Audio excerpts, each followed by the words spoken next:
Hello and welcome to On Air with Owen. Me, Owen Richards, founder and CEO of Air Marketing, your go-to for outsourced B2B sales and marketing, and my new co-host, fellow business owner and great friend, Neil Finnie. Hey everyone, Neil Finnie here, founder of the Generator Work Hub, a co-working space here in the beautiful Exeter, and also Next Gen Careers, a professional development program nurturing the talents of tomorrow. Each week, we'll be diving into the everyday truths around running your own business. And trust me, we're not sugarcoating anything. It's all about the highs, the lows, and everything between when you run your own business as a founder. Expect candid conversations and valuable insights between the two of us. Plus, we'll be joined by some special guests along the way. So, time to sit back and tune in to this week's Honest Conversation.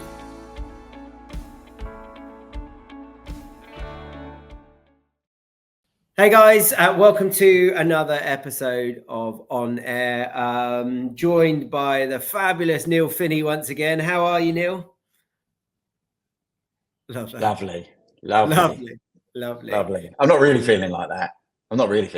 But I'll put on the persona of being all happy and jolly just for you, Owen. Just for you. Oh, I appreciate it, but you know what? There's no need to wear a cape and a mask around here, mate. We can be super upfront and straight with each other. And obviously, I know you're feeling a bit frustrated. We've had a conversation before we hit record here, so we're going to dig into that in a minute. But pre today, how's your week been? It's all right. The kids have had a bit of sickness. I know the kids, my youngest had a bit of sickness. I got the worst dad of the world award for, we thought she had whooping cough. I'll try and make this really short. We got antibiotics, but we couldn't get the liquid form because there's none around. So we had to use the tablets. I thought I would crush it up and put it in a yogurt and she'd be able to eat it. She took one mouthful and she's spluttering and she's like kind of out of her nose and making a real song and dance about it. And I was really mean. We hadn't slept for 3 days. And I was like, you eat that, I haven't slept for 3 days. You can go and sleep in the pod. Super mean. I'm never this mean as a dad, but I was super tired. And she was crying. I sent her to her bedroom. Go off to your bedroom. And then I thought, I'll have a mouthful of it. I took a mouthful. I couldn't eat it. It tasted like metal. I felt so bad because obviously she wasn't making a song and dance. It was awful. So I've been playing catch up as a good father over the last few days, and she got her own back to some extent by projectile vomiting all over the bathroom. Even I'm sure that wasn't it wasn't her intent by any means. So apart from that, all good. She's feeling better now, and she's forgiven me and realizes that I am a good father, even when I said I was going to put her in the pod. That Terrible. Is the most important thing.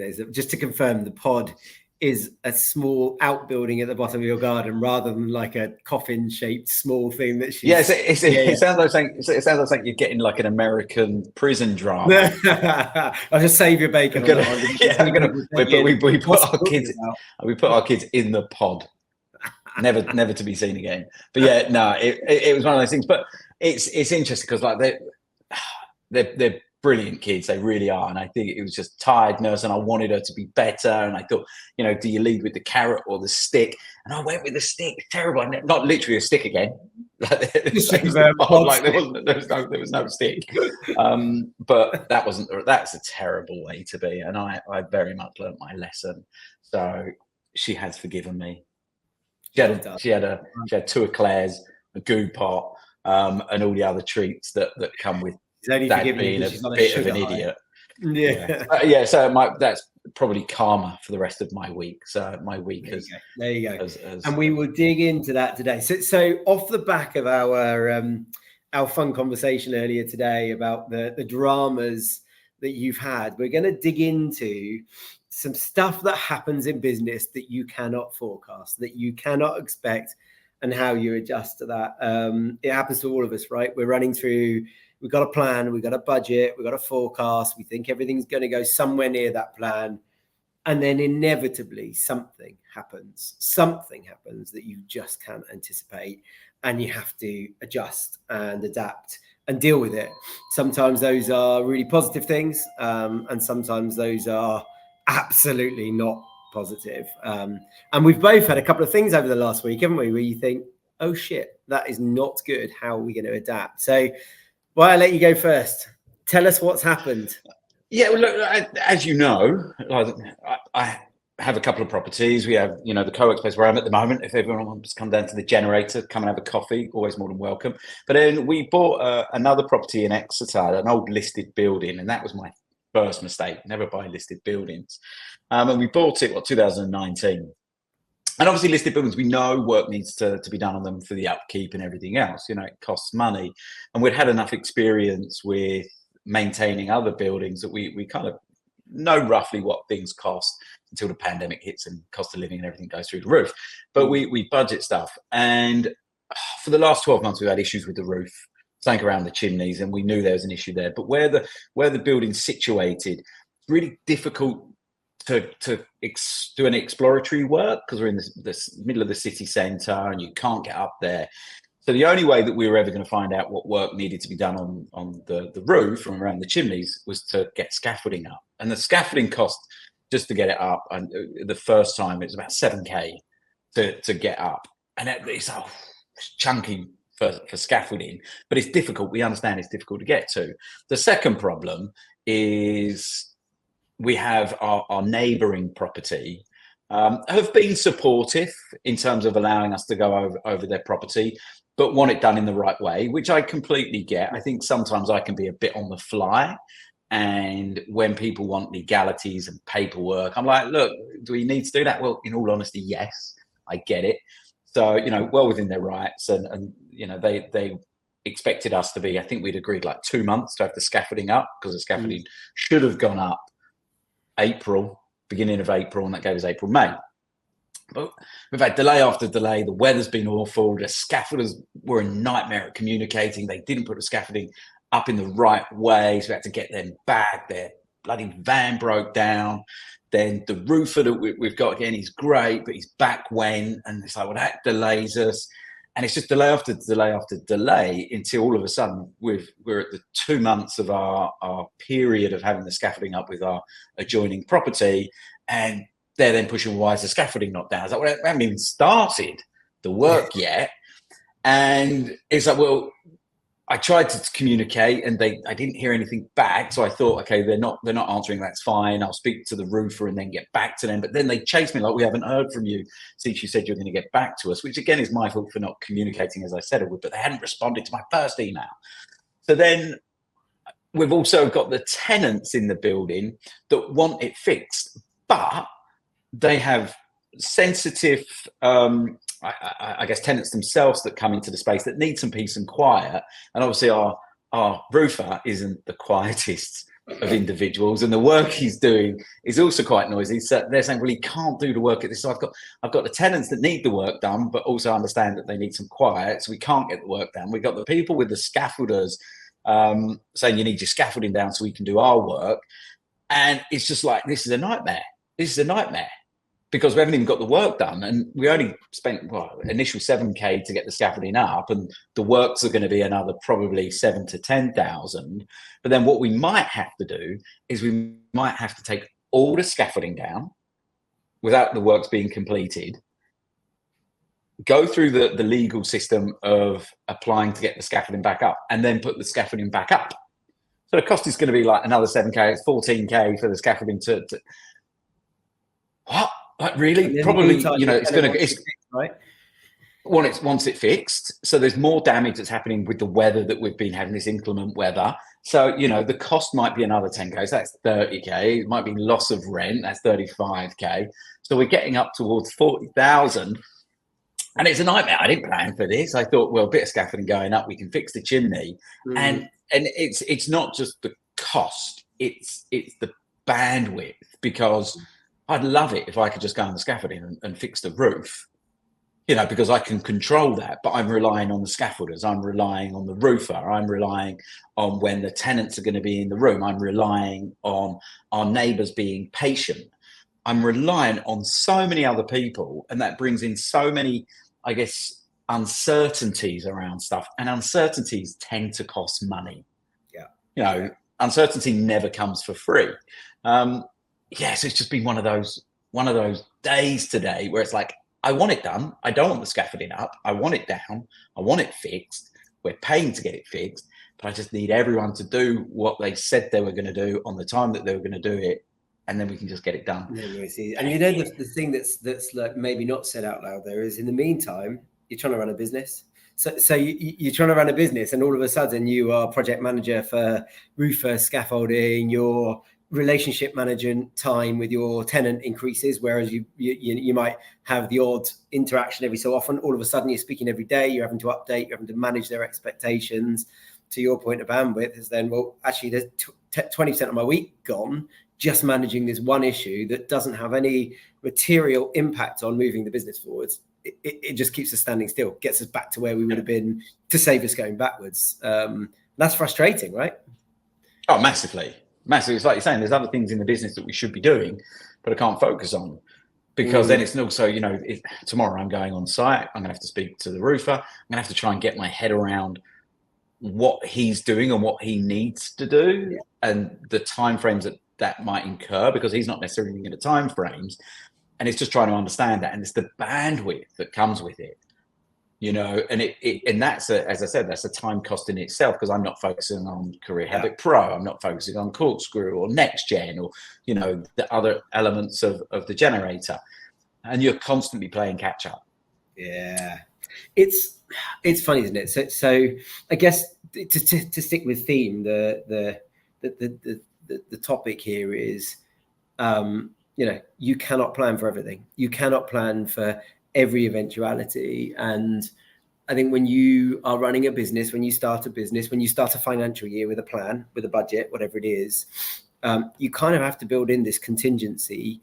And these things, it's like the old Bassis theory, isn't it? They always happen in twos and threes, and they never spread themselves out. So you can quite easily be running on a critical month where you're trying to charge towards growth targets. You're trying to get a couple of key deals over the line. You're trying to work through, I don't know, a hiring process for a key hire in the business, whatever it is that's like really important at that point in time. And you can lose a week of your month easily because you're dealing with two or three things that just weren't forecasted, that weren't anticipated. Have you heard the Mike Tyson quote? Don't know. Tell me it and I'll tell you. Yeah. So Mike Tyson has this quote. It's like, everyone has a plan until they get punched in the face. Yes. And like, as a business owner, you're constantly being punched in the face. You do not need a glass jaw to be a business owner, because you can put all the plans in the world. You know, you can build them, you can strategize, but, you know, one day Mike Tyson's going to come up and he's going to give you a slap, and, you know, all those plans are going to go out the window. How many times have you been hit by Mike Tyson? That looks like a pretty boy face to me. Oh, thank you. It's because the effects that I've got on the camera. Thank the Lord for filters. Do you know, I've only ever been punched in the face once in my life, and it wasn't by Mike Tyson, surprisingly enough. The rest of the time I've been able to move side to side, get out the way. No, I'm joking. Once and once only is on a dance floor in a nightclub when I was, I'm going to say 17 or 18. And I was drunk enough that it didn't really hurt at the time, but it darn well hurt for a couple of weeks afterwards because it cut my lip and I got a scar under here. That's a long time ago, man. That's, 25 years ago or whatever it is. So 25 years ago. So yeah, it's a distant memory. Few head knocks in sport and all the rest of it. But, so where has work been punching you in the face though this week? Well, look, I think just along the same line, I think a couple of things that have happened. So first, in this theme, first and foremost, we had a tech provider. This is a good example of the kind of stuff that happens and where I think you need to adjust financially. So similar to you weren't necessarily forecasting to spend 14 grand on putting scaffolding down and putting it back up again. And then all of a sudden you've got to find that money. Even if you've got money sat in the bank, you've still got to justify it to other people, i.e. board or your other co-directors or the team, that I've got to take that budget from somewhere in order to spend it. So we had a tech provider who provides a platform that manages our data in broad terms. So I won't go into the depths of it, but in essence, in the procurement process for that provider, they failed to tell us that when we reach a certain critical mass of processing, we'll need to upgrade. And in fact, they've told us the opposite. So they've told us that we wouldn't need to for a period of time, and we're well within that period of time. They just haven't looked at the detail. And the fact is that we need the processing power in the space. So we can't do business without it. And the cost is another £8,000 a year. Now, £8,000 a year isn't in isolation going to break our business, but it's not budgeted for. It's not in a line in a budget somewhere. So we have to reduce spend somewhere else. In an organization of our size, you've got to be really controlled with this stuff. Could we just spend it? Yeah, but we've actually got to think, well, that's just pure profit gone. That's a loss of profitability. If you're lucky enough to be running profitably. So we then got to go and find that £8,000 from somewhere, and it's a cash outlay. So it's not a per month, it's in one go, and then you're committing to it for a year from there. So we've got to find £8,000 in month of cash going out the business. And if we don't, the reality, I can't argue with it. We need it. It is there in the paperwork. It's all written in, but in the sales conversations, we've perhaps had a misinterpretation, or perhaps they've not quite understood my question, or perhaps they've just purposely not said, yes, you'll need to spend more money. I don't know. I'll never know. But the fact is, I can't waste time on that right now because we have a service disruption if we don't do it. So that's £8,000 gone, effectively against the plan. I've got to go find sales. And somebody was saying to me the other day, can you just, sell more? Arguably, yeah, you could sell more. If I could sell more, I'd probably be trying to do that anyway. So I'm not sure it's the best argument. But the thing that people forget is that there's a cost of goods to serve against that. So for us to make £8,000 additional, we can't just sell £8,000 because there's a cost associated with delivering that service. We've got to sell £16,000 or £20,000 in order to make that £8,000 of profit additional to pay for that cost. So my preferred way of doing it is actually, can I save £1,000 on this thing I was going to do here? Can we maybe not invest as much in this month? And then you've got to look at how and who does that impact in the business and all that sort of stuff, which again is a bandwidth issue. Coupled with that, we've had a client leave us or effectively give us notice that they're going to be leaving us, which is never nice, and it happens, but it's never nice. But on this occasion, it's one of those things that's just so out of our control. So occasionally you lose clients because you haven't done as good a job as you would like, right? That happens in every business. Maybe you get something wrong. Maybe you make a mistake. Maybe people don't perform, whatever. Sometimes you lose clients because it's coming to the natural end of contract and they're renewing and somebody comes in at a cheaper price and they decide that's their driver for a period of time. You can kind of see this stuff coming. But with this particular client, we've absolutely smashed the targets that we were given that were modeled in to provide them with a really good return. But something's happened in their business that has absolutely no direct impact from us or is no consequence of the work that we're doing. It's not connected in any way, shape or form, but effectively budgets have just been pulled immediately. And we're just in the food chain. So we couldn't have seen that coming. It's just no way, because a month ago they were talking about, actually, we'd like to be talking to you about doing more work. We're really overperforming against this. The internal narrative is, this is incredible and we want to be lifting and doing more. So you go from that to 30 days later, we're going to pull budget, we're going to stop. And the impact that has culturally is hard, right? It's naturally hard. But the impact it has in terms of operationally and financially is significant. So you suddenly have to adjust and align. Now, we're lucky enough at the moment. We've got a couple of really good deals that are landing. So we won't necessarily go backwards. We'll probably replace it pretty quickly and then be moving forwards. Whereas those deals were growth deals beforehand. So it shifts the narrative of those new deals coming in. But it's, how do you plan for that stuff? You can't just expect it.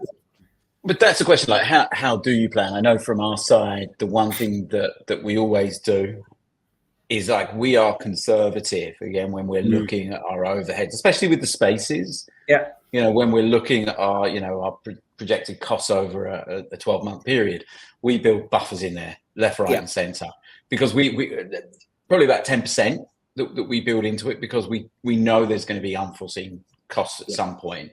With the building, the key that we're paying service charge for all that, so we don't have to necessarily worry about being hit with a big bill. We might be at times, new car park, which we had, which is a frustration, or there could be a new roof, which means again, we could incur that cost.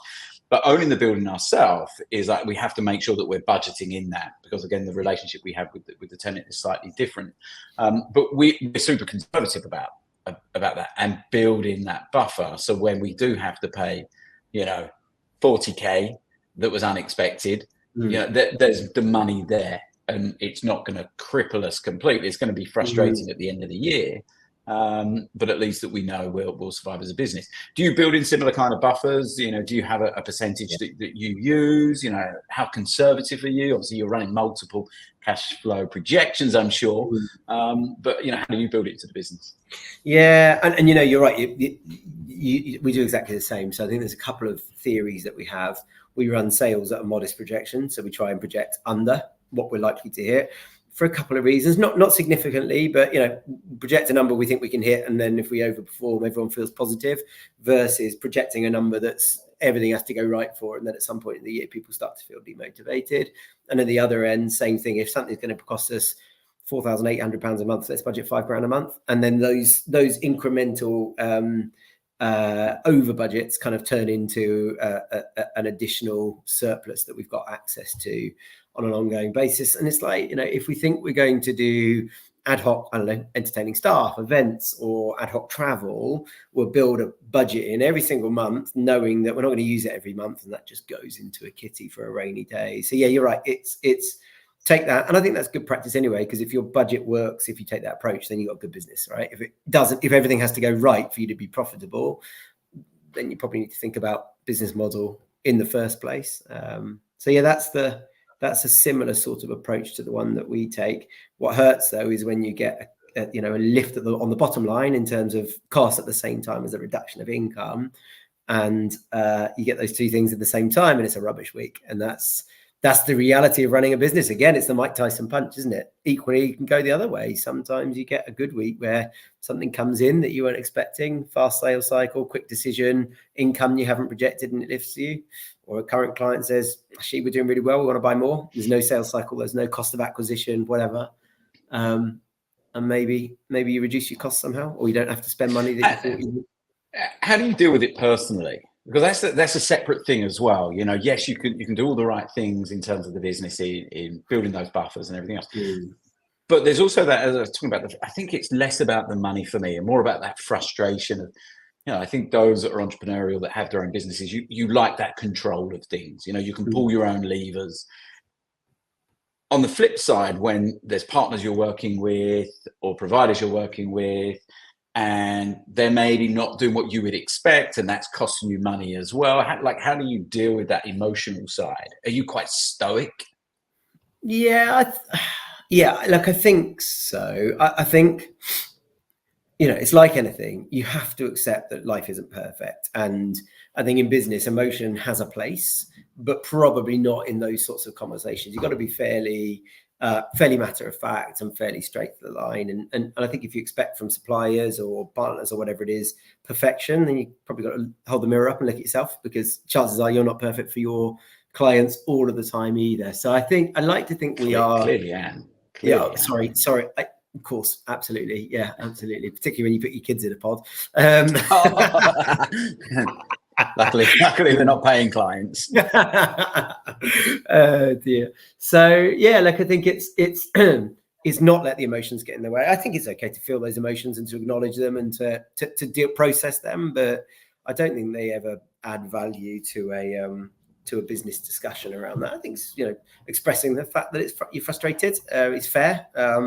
But letting that change your mechanics in dealing with them or influence the way in which you communicate with somebody. And you see it with people getting angry in a business conversation. Look, I'm frustrated, but I'm not going to let emotions get in the way. It's a logical, pragmatic discussion. And we need to work through it to find a solution. I think that's in everybody's interest. So yeah, I think don't pretend you're not emotional about it. It can be frustrating as a business owner, and it's your money at the end of the day. That 8K of profit, if you own the business, it's your 8K, right? Ultimately it is. So you should feel a feeling about that, but it's all part of the journey. Just like at home, your car can break down and you can not think you've got to spend that £1,500 on a new gearbox or whatever it is, but you just have to wear it. That's part of life.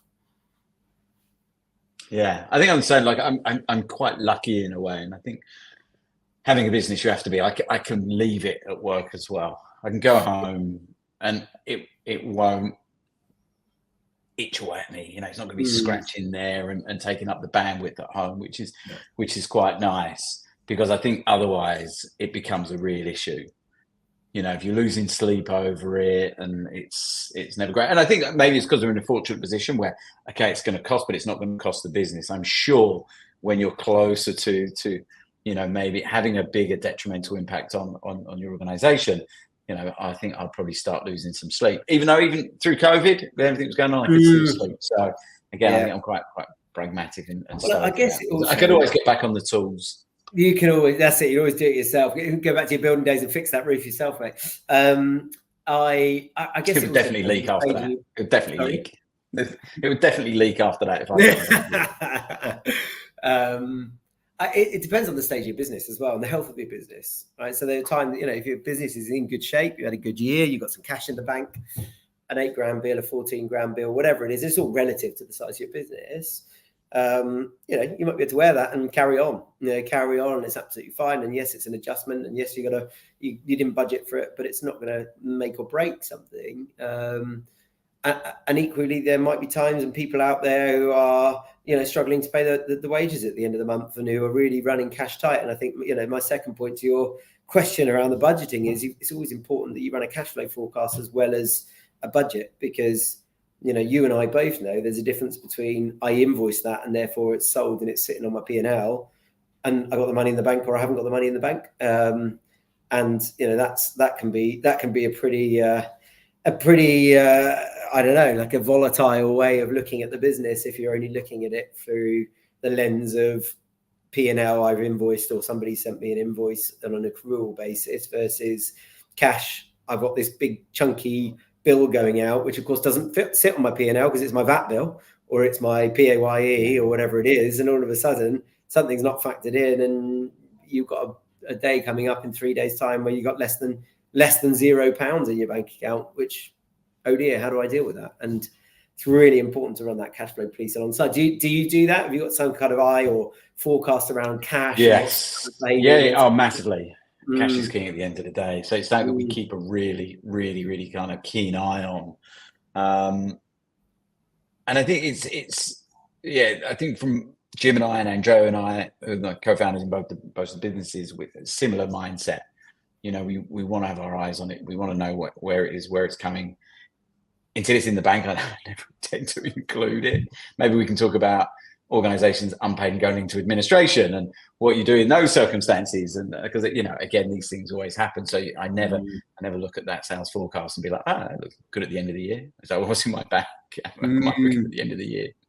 Yeah. And so the old thing I learned the first year we did our tax return of deferred income. Deferred income, where it's you think, right, I remember our first year in business, we did £312,000, I think, from first financial year for a standing start. And I was pretty proud of that. So that was pretty good. No investment, funded and not funded, and no investors putting loads of money in and all the rest of it. And then by the time the accountants finished the final accounts to go on to Company's House, it was like 270 or 2. Why is it so low? That's because you've invoiced for this work, but you haven't actually done it yet, so we can't actually count it. And you don't want to be paying tax on it because you haven't done it either. And all of a sudden you think, oh God, that's something I wouldn't have known about before I started running a business. But actually, when you think about it, it gives you a more real view. That's work that you've completed in your own. You haven't actually done that bit of work yet. Might build ahead of it or whatever. But very interesting view. And I think the one thing I've got better at in the last 18 months in the business, I probably wasn't great at for a period of time, is not running it through one lens. So the budget is important. The P&L based budget is important, or your management accounts or whatever you call. But the cash flow is just as important. And so is your deferred, like we run profitability on deferred income. So actual real live data rather than on completed work. So then we've got what we call a WIP, a work in progress. So what's stuff that we've built, but we haven't actually delivered on yet. And there's 3 or 4 views there, and none of them are right. None of them are perfect. You have to kind of take a view from each angle and assess how performance is within the business. It's a learning journey, that, just to work out how on earth to navigate those numbers. It's all a journey. Bumps in the road and all. More potholes than normal, especially with all this weather. And who do you turn to when shit hits the fan, when things don't go right? you've obviously got your business partners there, and you're able to just vent to each other and talk things through and make decisions pretty easily. Does that give you what you need at a personal level to be able to process that stuff? Yeah, I'm one of these people. Never ask me how I'm doing. If you're a mate or someone that I know, if they say, well, how are you today, Neil? Let me tell you. Let me tell you who I am. So everyone in this space today that I've bumped into, I think I've told the story to probably 5 or 6 people. So it's not just Jim, it's not just Andrew, it's not just Liz, it's not just you. I'm willing to share it with absolutely everyone. And you get, like, I think from my side, you get different feedback from lots of different people. And the great thing about that is it allows me to kind of pick and choose the kind of advice that maybe works best for me, but I'm getting a different perspective. And also by speaking about it, I think it can calm me down a bit as well. And I'm probably not as impulsive as if I was sitting at in an office on my own, not speaking to anyone. I think we get this a lot with solo founders, and I know you've got people that you can turn to as well. But with solo founders, it can be really difficult. Because I think it can kind of just, I guess, seep into your psyche, and it's probably not great that you're able not to convey your issues or your stresses with other people. So it's anyone and everyone. Tell them all. Tell the world. Hopefully you've got a few more people now. So what we will do is encourage people in your space not to listen to this because they've already heard the story. We don't want them to have to listen to it twice, but now you've hopefully I'll got tell them twice.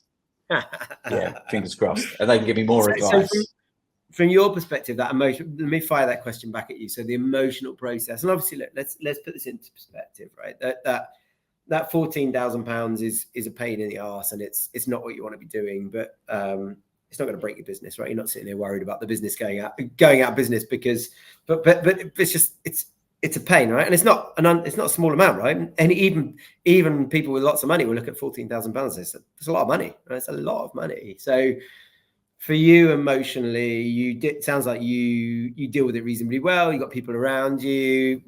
The emotions are there because you're venting and you're frustrated by it, but you just know how to process that. Yeah, I think I try and think about this a lot around how different people deal with things. Again, I think I'm lucky in a way. Number one, it's not going to put the business under. We know that. Number two, I think I'm not necessarily driven by money. That's not a driver of mine. I have other drivers. Like, I don't earn huge amounts, but I'm very comfortable. There's no issues there. And number three, I think I've got a variety of skills. So if everything did go wrong, yes, it's a loss or it's frustrating, but I can do other things. Again, if I could go and dig holes again, do underpinning. I might be able to go and work for an organization somewhere. I might be able to start something else.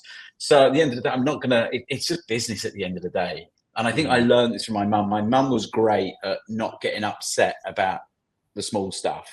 Money is included a lot of the times in terms of that small stuff. If you've got enough, by the way. Like, if you haven't got enough, then that's a big thing. But if you get drawn into that and it consumes you, there's bigger things in life. There's more important things in life. Am I able to spend time with my family? Are my friends and family healthy and fit? Yes, they are. Okay, well, that's the biggest tick. No one's injured. The scaffolding, touch wood. I'm touching wood here. It's not fallen down and injured anyone. That's a completely different matter. Everyone's safe. Everyone's healthy. There's no issue. So I'm okay with that. I can always kind of recenter myself that there's worse people off in the world. And my daughter told me something awful last night. Like, one of her friends, her parents aren't that well. Pretty badly ill. And it's like, Jesus, there could be so much worse in the world. So I think I'm really good at that, about just kind of bringing things into perspective. And it's money at the end of the day. Yeah.